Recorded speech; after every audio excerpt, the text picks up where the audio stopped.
Star Trek has no new shows about its best era.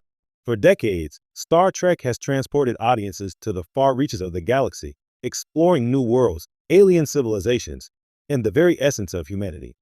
Its influence on science fiction and on the broader culture cannot be overstated. And yet, despite an explosion of Star Trek content in recent years, there's a glaring absence. No new shows are set during what many fans consider the franchise's best era, the original 5-year mission of the USS Enterprise under Captain James T. Kirk. The era of the original series TOS represents more than just the 1960s television aesthetic or William Shatner's charismatic command. It embodies a time when Star Trek was audacious, idealistic, and optimistic in a way that few later shows, even within the franchise, could fully capture. TOS was fearless in its storytelling. It tackled racism, war, nuclear anxiety, and human rights while wrapped in space opera. Its adventures were episodic, its stakes immediate, and its vision of the future as hopeful as it was strange. Yet today, most of Star Trek's new shows gravitate elsewhere. Star Trek Discovery pushes decades into the future or past, but often gets bogged down in complex, serialized politics, war-heavy story arcs, and high-stakes galaxy-spanning conflicts. Strange New Worlds, which seems poised to bridge that gap, leans on prequel territory, exploring Pike's command of the Enterprise before Kirk. While it captures some of TOS's charm, it is still preoccupied with modern storytelling sensibilities, complex romance plots, serialized drama, and moral ambiguities that rarely existed in the original episodic formula. Why is this such a big deal? Partly, it's about the feeling of exploration. The original 5-year mission promised strange new worlds every week, giving audiences a sense of discovery that's harder to replicate when serialized story arcs dominate the narrative. In TOS, each episode was a self-contained adventure, and even the worst episodes carried a spark of imagination.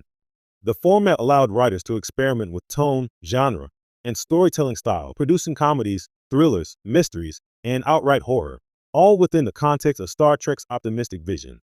Modern Star Trek often assumes audiences demand endless spectacle and serialized tension. Shows are darker, morally gray, and heavily serialized, with cliffhangers that span seasons. While this approach appeals to contemporary viewers, it sacrifices the episodic wonder and accessibility that made TOS approachable for casual fans. TOS's brilliance was in its simplicity: alien threat, moral dilemma, human ingenuity, and a hopeful resolution. That formula, timeless in its appeal, is now largely absent from the franchise's ongoing expansion. There's also the issue of nostalgia and legacy.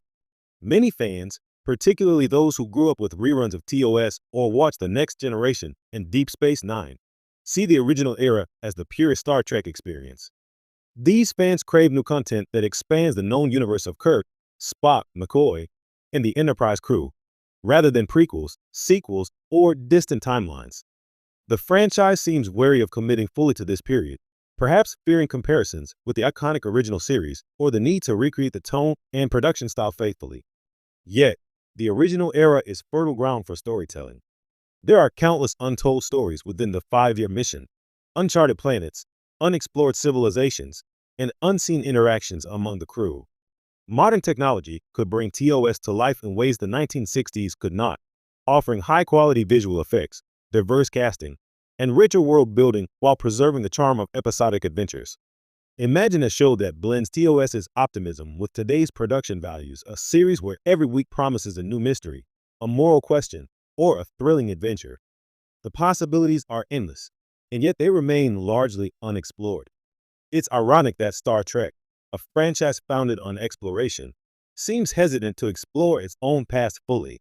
While fans celebrate anniversaries, fan projects, and even unofficial stories set in TOS era, the official franchise largely bypasses it.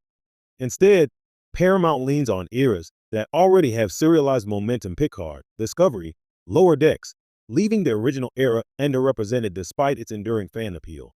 The absence of new TOS era content also raises questions about what Star Trek's core identity should be. Is it epic storytelling and political intrigue, or is it optimistic exploration and episodic adventure? The answer likely lies somewhere in between. But without official exploration of TOS era stories, one of the franchise's most defining voices risks being lost to history or nostalgia. Star Trek is still very much alive. Its fan base is passionate, diverse, and eager for stories that remind us why space exploration is so compelling. Revisiting the original era, giving modern audiences a taste of TOS-style adventure, could reinvigorate the franchise in ways that serialized storytelling cannot. After all, the best era of Star Trek isn't just a matter of